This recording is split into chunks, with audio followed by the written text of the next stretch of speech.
Alhamdulillahirabbil alamin, masih di indahnya Ramadan bersama saya Jody Sumantri dan juga Ustadz Abdul Somad dan Ustadz Zaki. Masya Allah, gimana nih? Nih yang di rumah nih, Sat, coba Sat, tegur Sat. Sahurnya gimana? Tanya Sat, tanya Sat, tanya Sat. Masya Allah, Sat. pemirsa yang ada di International Islamic Education Council masih semangat? Wah, Mudah-mudahan jamaah TV One dimanapun berada masih semangat. wah, subhanakallah fik, Sat. Oke, Ustadz Mirja, tadi kita kan ngobrol masalah antum tuh sampai ngobrol oksigen tuh. Ya, Ana aja nggak tahu saat oksigen ternyata sampai segitu dahsyatnya, ya kan? Antum bilang lagi ditambah dengan istighfar tadi, masya Allah. betul. Berarti dengan mengendalikan marah itu, mengendalikan jiwa kita itu tadi kan lari ke jiwa juga, Sat, ya. Benar. Gitu, jadi ada penempatan-penempatannya itu, Sat, ya. Benar. Bagaimana, Sat?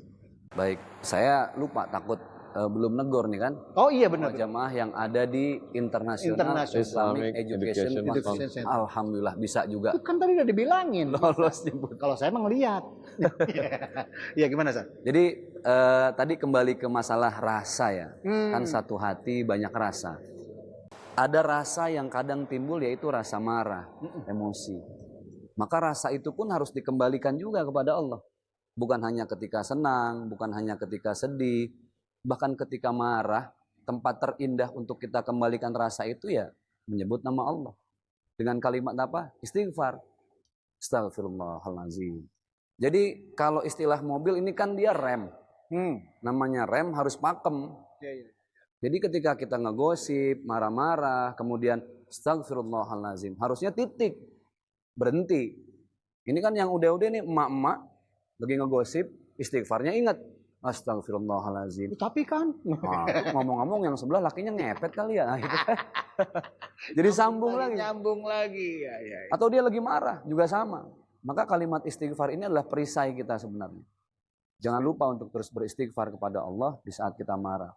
Dan itu juga yang dicontohkan oleh baginda Rasulullah SAW. Bagaimana kita ingat seorang Nabi Muhammad ketika diludahi berkali-kali. Tapi justru orang itu didoakan oleh Rasulullah. Bahkan dijenguk ketika Rasul mendengar kabar bahwa orang itu sakit. Lewat akhlak yang seperti itulah akhirnya orang non-muslim itu mengucapkan syahadat dan masuk dalam agama Islam. Artinya gini, siapapun bisa berdakwah. Menahan amarah dalam pergaulan kita sehari-hari juga itu bagian dari berdakwah.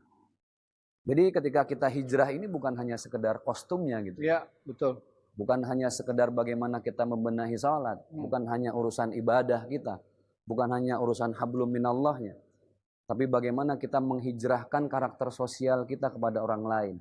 Bayangkan betapa indahnya Islam ketika bisa menghadapi segala masalah itu dengan musyawarah. Wasyawirhum fil amri. Marah itu betul yang beliau sampaikan, harus ditempatkan pada posisi yang tepat. Ada orang yang dikit-dikit marah, Pak. Dikit-dikit marah, waduh, darah tinggi, Pak. Kebangetan disimpan ujung-ujungnya stroke.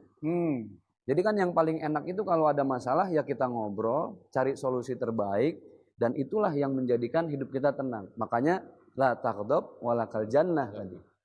Ternyata surga itu ya sangat identik dengan kedamaian. Betapa orang kalau lagi marah-marah lihat, Pak, ngos-ngosan. Iya. Tidak terkontrol. Iya. Kenapa? Karena antara pikiran, hati dengan perbuatan sudah tidak bisa dikontrol lagi. Itulah kenapa fungsinya istighfar dan menarik nafas tadi. No. Dan menarik nafas itu diantara hal-hal yang dicontohkan Rasulullah yang beliau sebutkan tadi.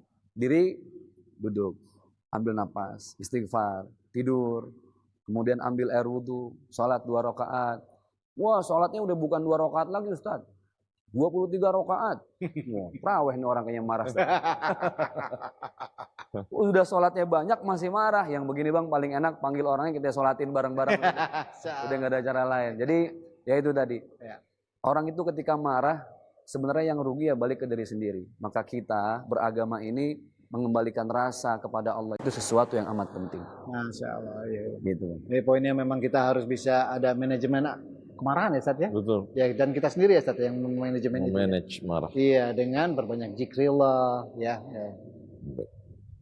Gimana, Sat? Biasanya orang marah kepada yang level di bawah. Betul. Iya. Dan pada saat dia tidak mampu untuk melawan. Benar.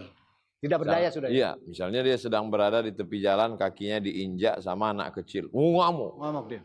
Tapi kalau diinjak sama orang yang tinggi jabatannya, kamu nggak marah? Saya sabar. Kita lihat bagaimana Rasul Shallallahu Alaihi Wasallam Ya, Ustaz. ketika di Taif Oh, datang malakul jibal. Kata malakul jibal, malaikat penjaga bukit, tunjukkan bukit yang paling besar di Hijaz, bukit Qu'aiqi'an dengan bukit Jabal Abi Qubais, akan kutimpakan kepada penduduk Taif rata semuanya mereka dengan tanah. Waktu itu Nabi berdarah-darah kakinya, dilempar mereka dengan batu dan kayu dengan tulang onta. Mestinya posisinya saat itu Nabi amat sangat bisa marah. Tapi apa kata Nabi ketika itu? Asallah an yukhrij min aslabihim man ya'budullah wa la yusyrika bihi syai'a. Ya Allah, keluarkanlah dari tulang sulbi mereka anak cucu yang akan menyembah Engkau dan tidak mempersekutukan Engkau. Bukannya marah, malah mendoakan mereka, padahal malaikat ketika itu sudah siap untuk menimpakan Jabal Qu'aiqi'an. Bayangkan kalau Bang Jody yang jadi Nabi saat itu. udah keluar semuanya, Ustaz. Rata kan? Rata, Ustaz. Itu kalau di kartun udah wah, udah seperti itu. Makanya kita dituntut untuk laqad kana lakum fi Rasulillah uswatun hasanah. Pada saat perang Uhud, semua sahabat mengatakan engkau punya dakwatun mustajabah, satu doa. Ya. Nabi-nabi yang sebelumnya sudah berdoa, doanya makbul. Kalau engkau berdoa ya Rasulullah, mati mereka semuanya. Saat itu patah gigi Nabi, pelipisnya berdarah, genting, kalah perang Uhud. Apa kata Nabi SAW? Allahumma hdi qaumi fa innahum la ya'lamun. Berikan mereka hidayah ya Allah. Dan doa yang satu ini tidak mau ku pakai sekarang, ku simpan untuk siapa? Untuk umatku di akhir zaman. 1400 tahun yang lalu dia sudah pikirkan kita, Bang Jody. Dia sudah pikirkan kita, jamaah. Jadi kalau memang betul-betul ikut Nabi, nggak salah ikut Nabi dalam bentuk fisik bagus. Tapi ikut juga Nabi dalam hal memanage amarah. Ya, Masya Allah, Ustaz ya. Jadi saya juga pernah saya ke Taif, Ustaz. Masya Allah dinginnya saat ya. Saya yang dalam saat itu pikiran saya, bagaimana Rasul saat itu naik onta? Jalan kaki. Jalan kaki ya, Ustaz ya. Jalan kaki ke Taif. Karena kalau dia naik onta, khawatir orang Makkah menganggap dia lari. Menganggap dia lari. Dia jalan kaki ke Taif. Sampai kakinya berdarah-darah segala macam. Dinginnya itu di sana itu bukan di kulit, Ustaz, di tulang. Yang saya rasakan waktu saya ke Taif, Masya Allah. Jadi kalau gitu ya, ini kita ambil pembelajaran untuk saat ini adalah, ayo ini bulan Ramadan, bulan suci, kita juga harus mensucikan diri dan tahan amarah ya, karena ini memang kita sedang membahas marah ya, insya Allah ya. Nanti akan ada pertanyaan-pertanyaan dan tetap di indahnya Ramadan.